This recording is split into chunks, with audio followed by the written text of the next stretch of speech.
I would like to encourage us na to stand bago natin simulan ang ating salita ng Diyos na binaba sa atin, sa bawat isa at sa pamagitan ko. Hallelujah. At manalangin tayo, nabigyan tayo ng paggabay at hindi tayo madisturbo at makuha natin yung provision at victorious ang gawain ito. Hallelujah. Hallelujah. Glory to you. Hallelujah. Abba Father, maraming salamat o Diyos sa unang-una, Panginoon, sa araw na yung ginawa this day, Panginoon, na we glad that we made it, Panginoon, na inuna namin ang iyong banal na presensya, ay iyong gawain, O Diyos. At patuloy mo kami na humukin, O Diyos, sa mga pang-araw-araw namin ginagawa. At ngayon, Panginoon, matutunghayan namin ulit ano yung ang gusto mong ihayag para sa amin. At sa pamagitan ko, O Diyos, pinapanalangin ko na hindi ako manguna, kundi ikaw, Panginoon, ang magmanifest sa bawat isa, O Diyos. At itago mo ko sa iyong talikuran at hindi yung mga kahinaan ko ang makikita, kundi yung kalakasan at ikaw ang manguna na magturo ano mga layunin, Panginoon. At i-bless mo po aking pananalita upang ito'y mahayo pa, Panginoon, at magsilbing elemento at magandang pangaral sa bawat isa na nakakarinig, nakaka-witness, Panginoon. At pinapanalangin ko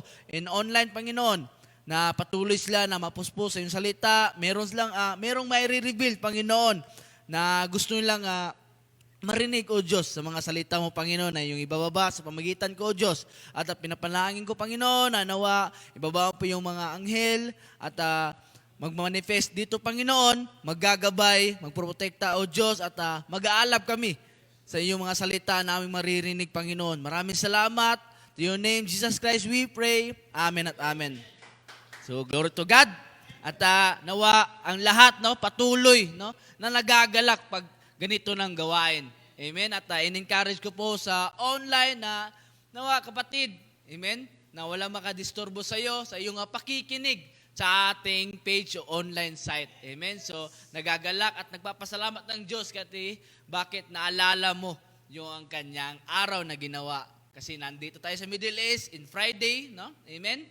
At kung tayo naman nasa Pinas, Sunday. So, weekends. Amen? So, maraming salamat at kinuha ko po, nahayag po ng Diyos para sa akin ang scripture in the book of Proverbs. Amen? So, in the book of Proverbs, chapter 18, verse 21. Amen? So, it says, balik natin. Amen? Yun. So, it said in the scripture of God, death and life are in the power of the tongue. And those who love it will eat its fruit. Amen? So, praise the word of God. Amen? So, ito po yung pinapamanhik sa akin. Amen? So, matagal sa akin nag-reveal. Amen? So, ganoon naman talaga. Pag ginamit tayo, mayroong mga circumstances na minsan na-black out tayo sa ating ginagawa. But still, magpapasalamat tayo kasi bakit God is always with us. Amen? So, basta in the book of Proverbs, dapat mas tayo dito tayo nakatuon. Amen? Maraming scripture in the Bibles. But in the book of Proverbs, ito yung time na in the full of wisdom. Yung mga merong kulang sa wisdom diyan, merong kulang sa katalinuhan. Amen? Lalo na pag about in the word of God. Amen? So, in the book of Proverbs, talagang ito yung book na kung hindi ka matalino, magiging matalino ka. Amen? Because this is the word of God. At alam natin na ito yung time na sa pangangasiwa ni King Solomon. Amen? Yung lolo ko, Solomon. Amen? So ngayon, sabi diyan, kamatayan at buhay ay nasa kapangyarihan ng dila. At ang nagsisiibig sa kanya ay nagsisikain ng kanyang bunga. So, mayroong two ways na sinasabi dito. Kasi kung ano yung nalalabas sa ating pagsasalita, sa ating dila, we need to communicate. Yun din ang resulta. Kung ano yung kinakain natin. Kung ang kinakain natin, salita ng ating Diyos, amen? Kung mayroong Kristo sa buhay, yun din ang magbubunga. Amen? Kung hindi si Kristo o makamundo, magbubunga din ng makamundo. So, we have the churches. But, in the Bible, offers a rich tapestry of teaching and communication. Yung pagkakaugnay. Amen? See, to the Word of God at to the Word of the world, no, magkaiba. No? Ikukumpara po natin, magkakaiba yung bunga. Kaya, nagsisilbi yung ating dila to communicate. So, ito yung title ngayon. Amen? The Communication. Kasi kung yung nakaraan nating mga topic nating pastor, no? Pastor Remel, Pastor Rock Ritz, no, it's about sufficient grace, di ba? It's about God's will and permissive will. But how you, no? But how you discern that from God kung wala kang communication? So ito ngayon yung pinadala sa akin. Amen? Nireveal sa akin ng Diyos para i-spread ko sa bawat isa. Amen? So even leaders, amen? Even 19 kupong-kupong ka pa naging pastor, amen? Naging follower nating Panginoong Jesucristo, you still need the communication. Amen? Lalo na pag siguro bulag ka, hindi ka makakabasa, di ba? Kailangan mo ng communication, kailangan mo makinig. Lalo na pag bingi, no? Kailangan mo na magbasa. Di ba? Communication is an essential to the humankind. Amen? So emphasizing its power to build up or tear down, stressing importance of using words with wisdom and love. Lalo na kung gusto natin, no, na mapahayag yung wisdom na binigay sa atin ng Diyos at ibigay din natin, ibahagi din sa iba. Lalo na yung pagmamahal kasi yun yung gustong-gusto natin, di ba? Amen? So, the communication, sinasabi ni Pastor Google, no? Communication is essentially the process to conveying information, ideas, thoughts, or feelings from one person or group to another. So ito yung pagkakaugnay, no, ng bawat isa na kung meron kang hindi alam, pwede mong itanong to communication para madagdagan yung palaisipan natin. At isa na dito, no, unang-una to exchange of information. No? Para mabigyan ng kasagutan kung ano yung mga tanong mo sa buhay mo. Amen? Pangalawa, it means of transmission, yung paglalakbay, kung ano yung makukuha pa ng mga idea sa buhay mo. Amen? Ito yung nagpapagalaw para maging stable yung pamumuhay mo. Amen? At lastly, no, example, sharing din ng meaning or purposes. Through communication, dito rin natin malalaman kung ano ba yung buhay. Amen? Buhay ng makamundo, buhay ng pagiging Kristiyano. Through communication, talaga dito nababalyo natin kung ano yung buhay natin dito. Kung taga-opo lang ba tayo, taga-pakinig lang ba tayo, kung tayo lang ba na buong buhay natin magtatrabaho. Amen? So we need the communication to pagpapaayos o pagsasaayos sa buhay natin. Amen? Para hindi tayo mapariwara. Kasi in communication, we need to, basic. We need to write. Amen? Kung pipi ka naman, di ba? You're a dumb person. Amen? So you need to write. Kasi hindi ka makapagsalita, doon po, no, na nakukuha yung pagsusulat natin, yung matutunan natin na pagsusulat. Amen? Through communication yon. Pangalawa, through speaking. No? Pagsasalita. Baka bulag yung kinakausap mo, at least makakarinig siya. Amen? Kung paano na naman, kung bingi siya or bulag, through action. No? Amen? So ngayon, we need to travel this communication sa mga tao na may kakulangan. Lastly, no, paano na lang kung tawag nito, yung may diferensya talaga siya sa pagdinig, amen, sa kanyang paningin, amen. So paano na lang yung information yon. So may ginawa yung tao. What we call is tactile literacy. Amen. Ito yung tinatawag na information through touch. May tinatouch sila sa kanilang kamay. Amen? May tinatouch sila kung ano yung mga letra na yon para makalang pong madamdam kung ano yung nasa, no? Para din silang nagbabasa through touching. Amen? Kaya mahalaga sa atin yung pag-communicate. Amen? Lalo na sa ating Diyos. Kasi the communication is very important to our humankind. Kasi likas sa tao na gumagawa ng paraan para makapag-usap ng maayos, ikakabuti, amen, at para din na meron tayong unity. Lalo-lalo na sa paghahayag ng salita ng Diyos. Amen? Kasi ito yung katotohanan na may totoong pagmamahal. Amen? At ito yung paraan para, no, na ito yung paraan na hanggat maaari, amen, huwag natin baliwalain. Kasi bakit? Pag yung tao ay nawala ng communication, magdududa ka na dyan, kapatid. Kaya nauuso yung pagiging, no, yung stress sa kanyang palaisipan, sa buhay. Minsan meron ng mga suicidal sa buhay nila. Kasi bakit? Hindi sila nakikipag-communicate. Amen? At sinasabi pa ng iba, loner kasi ako. Kapatid, nandyan yung Diyos. You need to act to communicate. Amen? Paalala sa atin yan.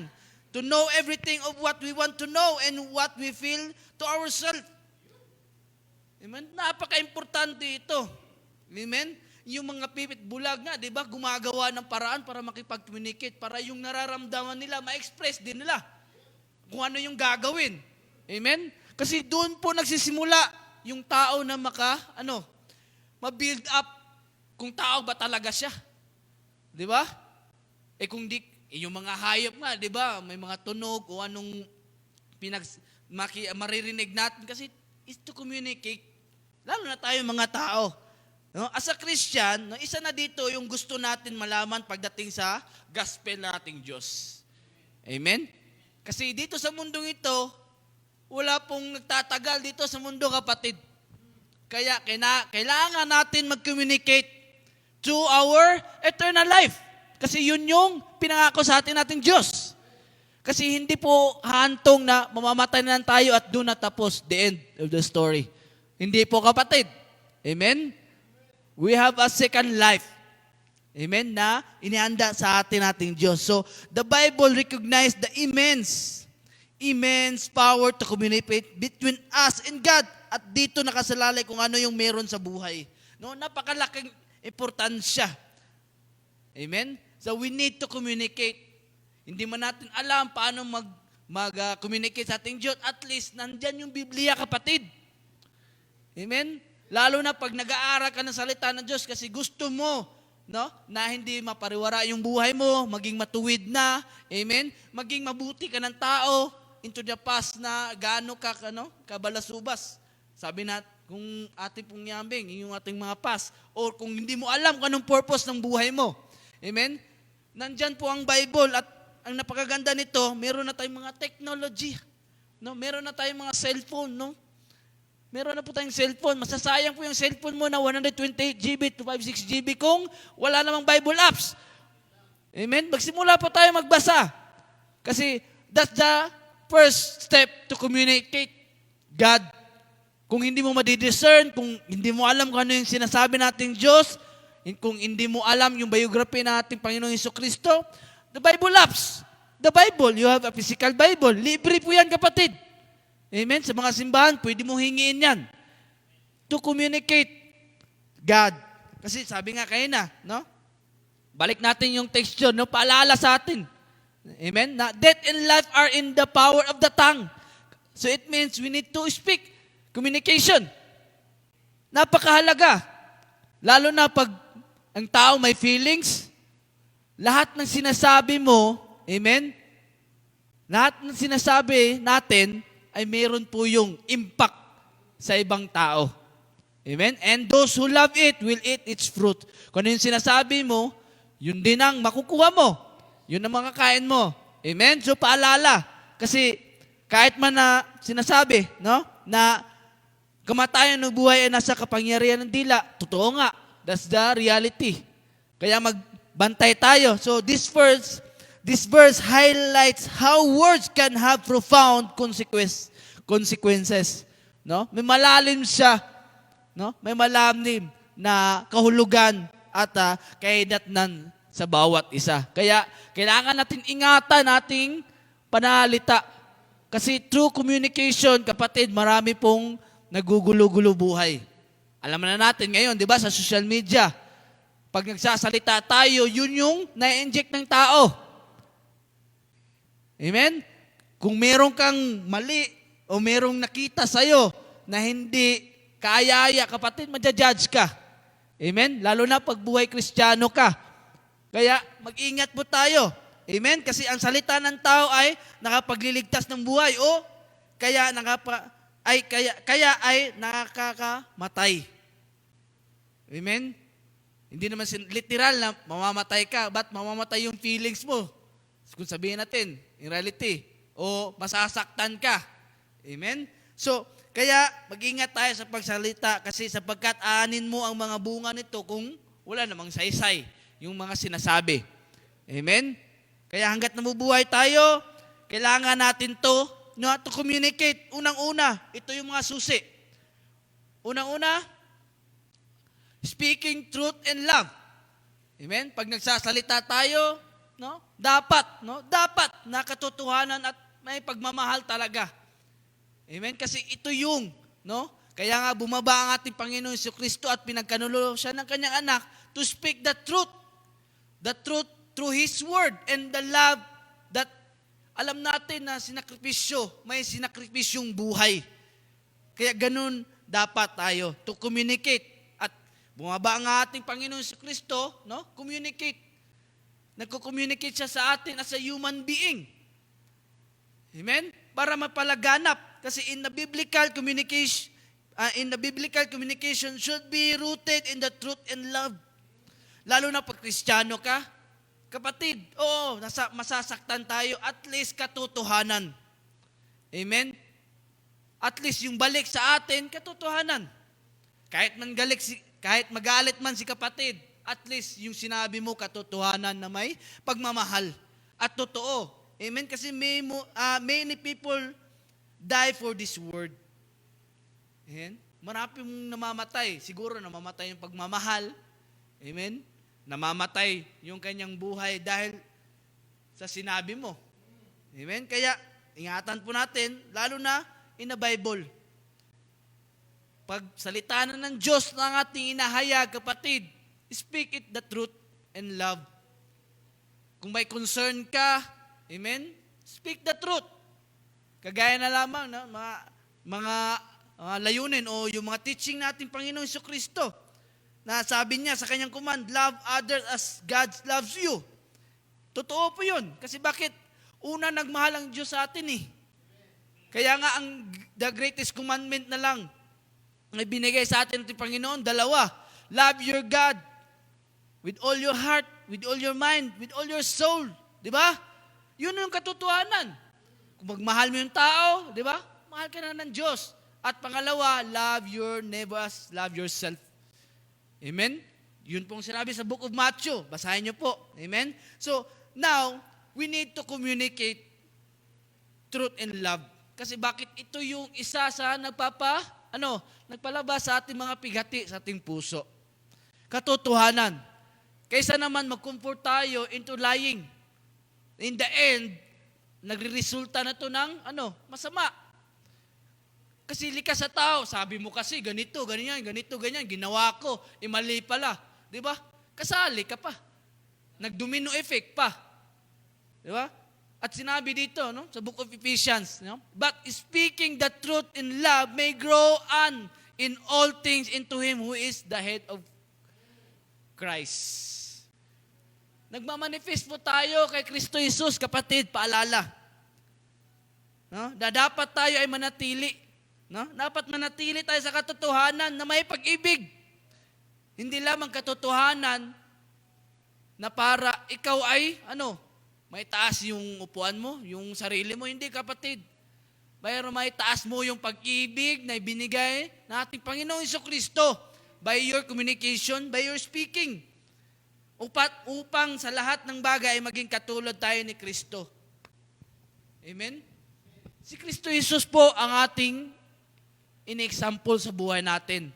Kaya ini-example din natin sa iba yung buhay ni Jesucristo. Kaya nga yung iba, di ba? Pag nag-example, hindi lamang yung sarili nila. Nagte-testify, but in the example way because Jesus Christ is the perfect for us to example. Amen? So this verse encourage speaking honestly. No? Dapat honest tayo. Hindi natin niloloko maging sa sarili natin. Amen? So, but with a compassionate and caring attitude. Kasi bakit? Pag nagsasalita tayo ng katotohanan at pagmamahal, kinikare natin yung bawat isa. Kasi ayaw mo siyang, malagay dun sa dagat-dagatang apoy. At ma-lift up natin siya sa pinangako ng Diyos. Amen? Hindi naman po, yung sinasabi na, hindi naman po ganun kahirap yung pagiging Kristiyano. Amen? Basta't sinusunod natin, ano yung nakakabuti? Yung nakakabuti. Kasi ayaw ng Diyos yung kasamaan kasi doon po nagdudulot ng yung kasalanan. Kaya lahat kabutihan. Amen? So, dapat isang katawan lang tayo kay Kristo. Nag-goal tayo, yun yung vision natin, yun yung panghawakan natin, yun yung dapat yung daanan natin. Kasi bakit? Jesus Christ overcome this world. Kung meron kang tentasyon, meron kang mga trials, problems sa iyong buhay, how about Jesus Christ dati? At partida, He fasting 40 days, 40 nights. At hindi lamang, normal na tao nag-temptation sa Kanya. Through communication, yung devil also nag-communicate sa Kanya. Di ba? Kaya paalala sa atin na mag-ingat po tayo talaga. Kasi through communication, normal lang nga tao, di ba? Minsan natitrigger tayo. Kaya daladalahin natin yung kabutihan, yung ikakabuti. Kasi sabi niya sa book Ephesians, hindi ko na sinali dyan, Ephesians chapter 4, verse 29, huwag kayong magsasalita ng masama, kundi iyong makabubuti at angkop sa sitwasyon para maging pakinabang sa nakakarinig. So yun ang point of view dito. Through communication, kahit na nagsasalita ka sa isang tao at di mo alam kapatid, merong nakikinig sa iyo. Kaya dapat pakinabang yung sinasabi natin para hindi po tayo ma-judge. Kung ma-judge man tayo ng tao, at least maririnig na iba na ikakabuti pa rin. Amen? So, this stresses that our speech should be used to identify others. Dapat may kalagahan. Amen? At dapat pinapasiglahan natin yung bawat isa through communication. Amen? Doon po nagsisimula na ma-encourage yung isang tao. Di ba? Kahit sabihin natin nasasaktan siya, at least alam niya na yung katotohanan at merong pagmamahal. Nagsasalita tayo sa bawat isa na kahit na yung ma-discern natin sa feeling natin na masakit man yung na naririnig natin, at least nararamdaman natin na merong pagmamahal ang ating kapatid. Kaya nagpapaayos siya ng ganito. Amen? Kaya lahat po, ini-encourage ko na kung mag-communicate tayo, yung totoo na may pagmamahal at katotohanan. Kahit na alam natin masasaktan siya, go on pa rin. Amen? At malumanay tayo. Kasi bakit? Pagmamahal Hindi tayo magiging aggressive. Pangalawa, through communication, we need the importance of listening. Isa ito sa mga likas sa tao na pag meron tayong mga opinion sa buhay natin, to communication, agad-agad tayo, very aggressive sa pagre-response. Hindi man lang tayo marunong makinig. Isa na po ako dito dati, di ba? Pag sinasabi na meron akong meron akong puntos na narinig, diretso ako sa bat. Yun pala, iba, di ba? So ngayon, meron ng pagkakamali. So dapat we need to, yung pakikinig natin, importansya natin. Kaya nga yung iba, pag loner, pag merong lumalapit sa'yo na, bro, sis, pwede mo ba ako na, magpapa-advise kasi ako, pwede mo ako pakikinggan? Di ba, mayroong mga ganong tao, di mo alam, she or he in pain. So, kailangan mo, importansya yung pakikinig. Kasi, yun yung the way na mag-communicate siya Amen? So, the importance, the Bible emphasizes the importance of being a good listener. Kasi bakit? Si Jesus Christ, pag nagtuturo yon, lahat ng tao nakikinig talaga. Hindi ka pwedeng sumabat. Bakit? Wala kang alam eh. Di ba? At kung yung mga tao naman na masyadong mamaro yung sinasabi, no? Nagmamarunong, kapatid, huwag po natin, no? Na i-attitude yun. Kung meron mang opinion bawat isa, no, hayaan natin na maghayag siya sa kanyang sinasabi. Lalo na pag Word of God, lalo na pag salita na natin Diyos. Amen? Mas maintindihan natin sa pakikinig. Amen? So, sabi, no, sa Book of James. Amen? So then, my beloved brethren, let every man be swift to hear, slow to speak, slow to wrath. Kung meron tayo na hindi talaga na nakikinig tayo, meron tayong hindi, hindi mo na mapaliwanag o maliwanagan masyado yung sinasabi, but still, no, sabi nga, slow, no, i-slow mo lang yung pagsasalita. Amen? Mainahon, no? Maging mainahon. Kasi bakit? Dapat tayo, no, na dahan-dahanin natin. No? Dandahanin natin sa pakikinig, lalo na't merong nagsasalita. Amen? At huwag tayo agad magalit. Kung merong nagtitrigger sa atin to communication, merong nagsasalita, kapatid, huwag mo muna. No? Hayaan mo muna. Kasi carefully listen and obey ay para malaman mo yung kung ito ba'y will or permissive will ng Diyos. It's about the topic of yung nakarang linggo ni Pastor Remel, di ba? Paano mo malalaman kung ito ba talaga ay will? O baka permissive lang to, kaya binigay sa'yo kasi yun ang kagustuhan mo. Di ba? Kaya carefully listen. At kung meron mang sinusuyo sa'yo, obey. Kung ito'y ikakabuti. Kung ikakasama, wag na, kapatid. Yun nga dapat di ba? Sinabi nga, very important to listen.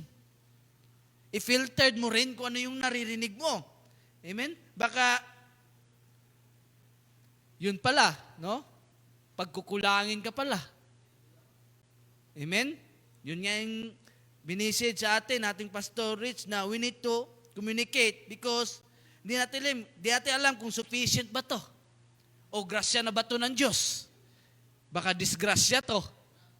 Di ba? So, we need talaga na kahit papaano, kapatid, mag-aaral tayo sa salita ng Diyos. Kasi dito, isa ito sa nagpapatibay yung pagiging pag-communicate natin. Amen? Lalo na sa mga minamahal natin sa buhay, di ba? LDR, long distance relationship. Amen? Kailangan talaga na merong communication, pag-uusap. Lalo na pag hindi naayos yung pamumuhay, di ba? Kailangan yan na masinsira na pag-uusap. Communication din yan. Amen. Sa mga mag-partner naman, sa mag-asawa, kahit nasabihin natin hindi nagsasalitaan, pero there's a time na isang touch lang, di ba? Sabi ko kanina, di ba? There's a way of communication, kapatid, na dapat tayo ay, dapat na naroon yung pakikinig natin. Through this word of God, ma-express natin kung ano yung narapat sa bawat isa. At doon po natin ma-feel na kailangan niya ng communication kasi baka na-suffocate na siya sa pagiging makasarili niya. O baka nalunod na siya sa kanyang comfort zone. Di ba? So yun po nakakatakot. So carefully, listen. At lalo-lalo na pag gusto natin, kausapin natin Diyos. Amen? So, kailangan talaga na mataimtim tayo, na makinig. Lalo na pag yung meron kang ninanaing sa ating Diyos. Amen? Talagang kailangan mo ng quiet time Di ba?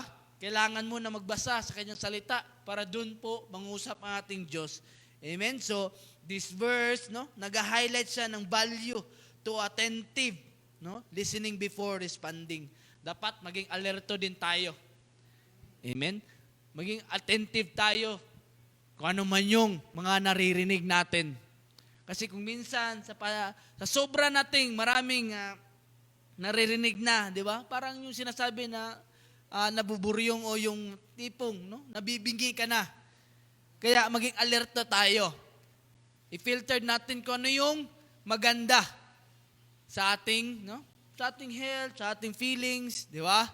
Kasi kung minsan di natin alam sa pag-communicate ng iba ay masasaktan nating damdamin. Amen? So, pangatlo, no? Avoiding harmful speech. Kung ito'y nakakasama sa kapwa natin, no? Ating pong iwasan. Kasi, sabi ko nga kanina, no? Pagkaingatan natin ating mga pag-communicate sa ibang tao. Kaya mag-avoid tayo ng ganito. Kahit sabihin natin, kahit na late ka lang, di ba? Pag Kristiyano ka, laging sinasabi, pasensya na bro, sorry bro, sis, di ba? Merong ganyan dapat. Para yung, kumbaga, yung damdamin ng isang tao, it's mabawasan. Amen? Hindi siya magtanim ng sama ng loob sa iyo. Amen? Avoiding harmful speech is the Bible warns against harmful forms of communication, such as gossip, no? Slander and harsh word. Yung mga pagiging chismoso at chismosa natin, marites, yun nga, sabi, no? Mare, ano ng latest? Mas maganda siguro kapatid, no? It's the word of God. Mas maganda, magchismis ka man lang, yung ikakabuti. Amen? Huwag yung slander, yung paniniyang puri. Di ba? Kung tayo nagja-judge sa ibang tao, wag na lang. Mas maganda na ating pong purihin ating Diyos. No? Purihin natin yung ibang tao sa kanyang mga little achievements. Di ba? Lalo na pag kakasimula pa lang niya sa yung pakikinig sa salita ng Diyos. Kung minsan kasi, maging observant din tayo. Kasi, lalo na ito, nasa harapan tayo ng pulpito, no? Amen? Pag the way na mag-speech tayo, meron tayong ini-example, di ba? Di natin alam, may bago. Meron tayong nasalita na nag-example tayo, ganito, ganyan. Minsan yung bagong membro, amen, bagong follower natin Panginoon, masasabi, ay, sakit naman nun, bakit ganun agad yung sinabi? Patama ba yun sa akin? No?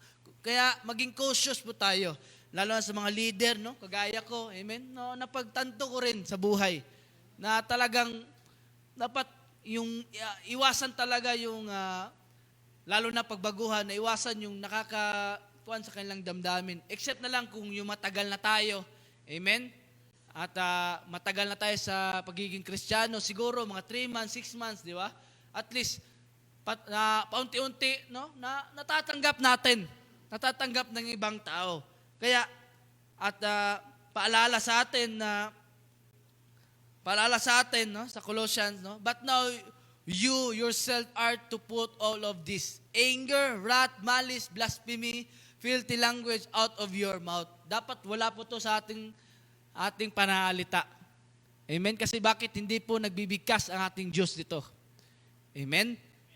Dapat ngayon pa lamang, no? Kung narinig mo to kapatid, no? Dapat ngayon pa lamang na itakwil na natin to lahat. Yung may galit man tayo, amen? Kasi isa to sa mga factor sa buhay natin yung galit eh. Pag mayroon lang tayong narinig sa Kanya, galit na tayo sa Kanya. Kasi bakit? Pinaparinggan ata ako ato, di ba? Ako ata ito yung pinagsasabihan, no? Hindi natin alam, di ba?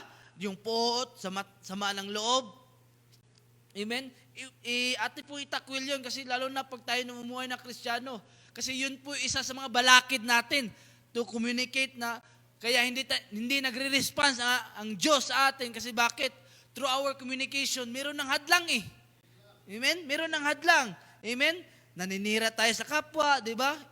Kahit naman in the back, sa bawat tao, no? Huwag po natin ipaninira yon. Amen? O yung mga bastos o malisyoso na mga panalita sa atin. Amen? Kahit sabihin natin joke. Amen? So, lahat po yan, no?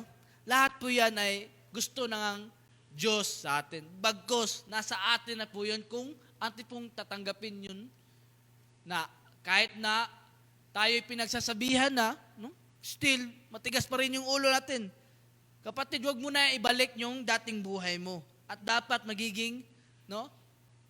magpabago na tayo sa buhay natin. Sisatin mo din yung sarili mo. Kung meron bang na-achieve yung ginagawa mo hanggang ngayon. Kasi kung walang na-achieve, dyan ka pa rin. Kapatid, that's the time. No? Hindi mo na kailangan ma-realize. Amen? Dapat, no, paunti-unti ka na yung stepping stone mo is yung nakakabuti, yung nakakapag-glorify sa ating Diyos. Kasi nanalangin ka nga, pero patuloy naman yung bisyo mo. Hindi pa rin healthy. No? Nagiging hiprokito ka sa buhay mo. So dapat, no, this teaches us is to refrain from destructive speech. Dapat umiiwas tayo para hindi tayo makapanira ng iba. Amen?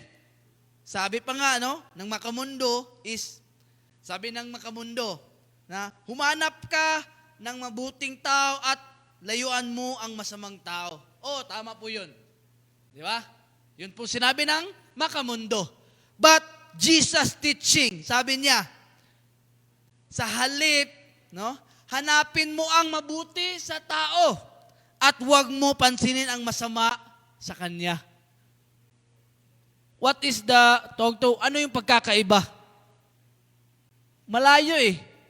Kasi bakit naghahambing ka sa ibang tao, which is mali. Kasi bakit? Pag narinig yun na isang tao, ay, ganun ba ako kasama? Di ba? Kasi hinambing niya na iwasan siya kasi mayroon siyang masama na nasabi, na action, pag-communicate, no, pagsasalita. But Jesus said to us, amen, na sinasabi niya, hanapin mo yung mabuti sa tao. Yun dapat ang i-filter mo, yun yung i-inject mo. At yung ano man yung masama sa tao na yun yung kalimutan mo. Yun yung, huwag mong pansinin. Alam mo nga na makaka-trigger sa'yo, magbubuhat ng kasalanan sa'yo. Bakit mo i-receive yun? Bakit mo i-inject sa sarili yun? Yun po yung pagkakaiba ng Makamundo. Amen? Kaya, huwag po tayo humanap ng taong mabuti at iwasing masama. Huwag po. Amen? Kasi bakit? Nagdadala tayo ng imahe ng ating Panginoon. Ang ating Panginoong Diyos na si Jesus, kahit gaano kasama yung tao, hindi siya nagsasabi ng masama. Amen? Ang maganda doon, hinahanapan niya ng mabuti. Sino ba dito, tao dito na mabuti, matuwid? Wala eh. Di ba? Sinabi niya sa babae na prostitute, kung sino man dito yung walang pagkakasala, batuhin mo yung babaeng to. Wala eh. Kaya, napatawad niya ay yung babae sa kanyang pagkakasala. At nung lumayo na, hindi na nagkasala yung babae. That's the wisdom. Kaya mag-ingat tayo sa ating mga sinasabi. Yun yung sabi ni Lolo Solomon kanina. Kaya, wag tayo, no? Wag tayong mapanira at umiwas tayo kung anong may nakakasira. Amen? So, we need to walk our talk. Amen? At pangapat, no? Lastly, gracious and wise speech.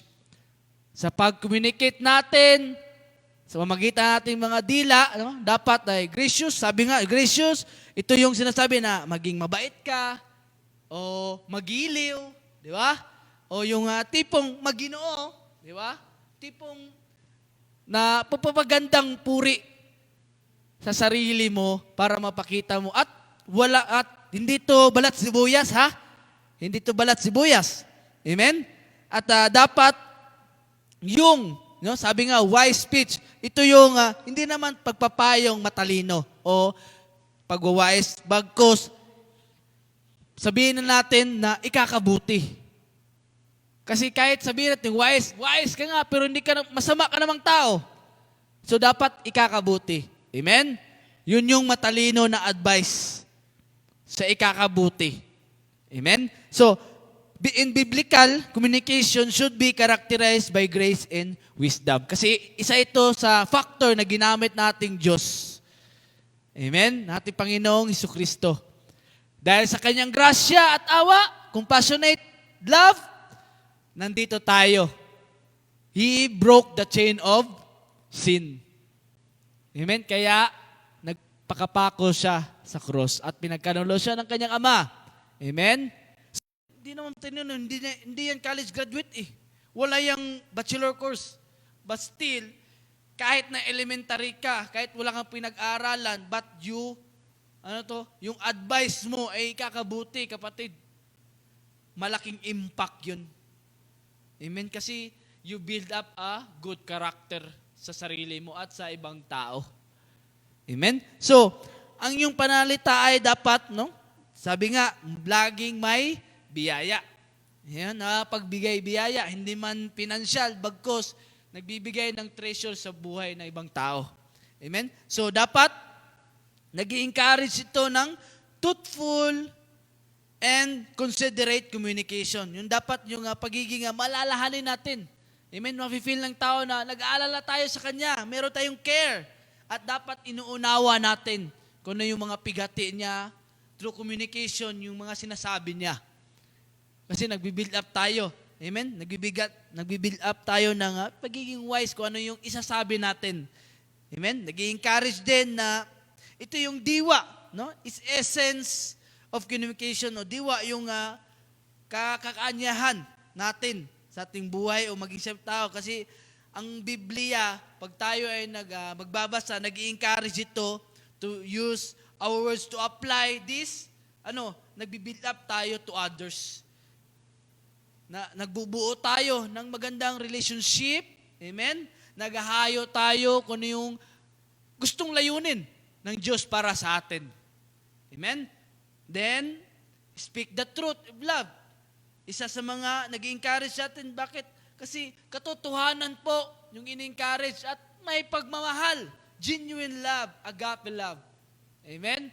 Kasi wala pong nasasakripisyo nito, kundi ating Diyos. Amen? So, listen attentively. Dapat, napaka-importante ito. Dapat i-apply natin to na may paunawa natin ng husto. Amen? Pangapat, avoid harmful speech. O yung pag-communicate natin. Dapat meron tayong mahinahon na pagsasalita. Kung malakas man ang boses, kagaya ko, kapatid, at least naintindihan yung sinasabi natin na hindi tayo galit. Bagkus, naririnig lang yung ikakabuti. Amen? And lastly, communicate with grace and wisdom. Ito yung last. Na dapat mayroong sabi nga, maginoo, mabait, mapagkumbaba. Amen? So dapat, yung pagtuturo natin, pawang kabutihan. Yun yung sabi ko rin hindi ka naman ganun katalino, hindi ka naman ganun kawais. Pag nag-a-advise ka ng ikakabuti sa kapwa mo, kapatid, puntos na yun. Amen? Nagbibigay na yun ng, kaginhawaan sa tao na yung pinagsasabihan. Kasi ikakabuti, ma-realize din niya yun na kahit masama, mayroong mga, hindi naman masama yung talagang masakit sa tao na nag-receive, at least, ma-realize na ikakabuti pala yun. Tama pala yun si kapatid, kapatid ko nga siya. Di ba? So, doon niya ma-realize. Kaya, minsan, meron tayong, meron tayong natitisfy natin sa ating sarili na mayroong mga kapatid na bumabalik sa atin. Kahit sinasabihan natin o pinagsasabihan natin ng anumang nakakasakit sa kanila, but still, nakakabuti, bumabalik sila. Di ba? Kasi bakit? Kakabuti. Amen? Yung mga kabutihan na yon, dapat ipangaral natin yon. Ipangaral natin, ipaalala, at yun yung tagubili natin sa kanila. Kasi yun yung treasure na hindi mananakaw ng iba. Amen? So dapat, this principle, naglalarawan ito. Naglalarawan ito sa ating buhay. Maging for ethical and constructive. Dapat magiging wasto. Ethic, wasto at tama. Dapat nagmumula sa atin at palaganap mo. Kung alam mong tama, wasto ito, palaganap mo. At dapat constructive communication in all aspect of life, dapat nakakabuo ng yung enhancement, yung mapahusay pa. Amen?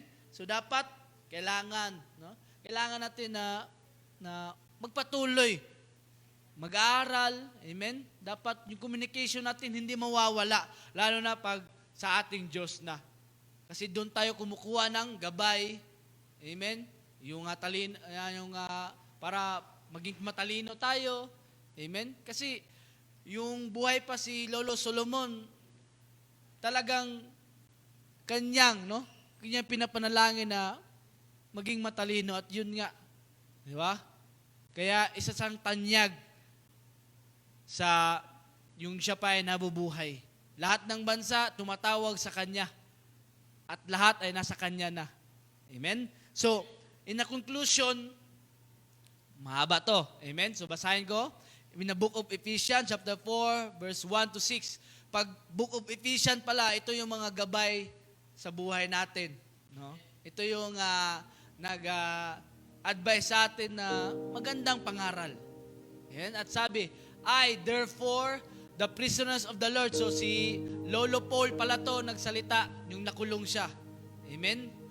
So sinabi niya, beseech you to walk worthy of the calling with which you were called, with all lowliness and gentleness, with long-suffering, bearing with one another in love, endeavoring to keep the unity of the Spirit. Yung kabutihan ng ating Diyos na dapat, lahat po na nakarinig, naka-witness nitong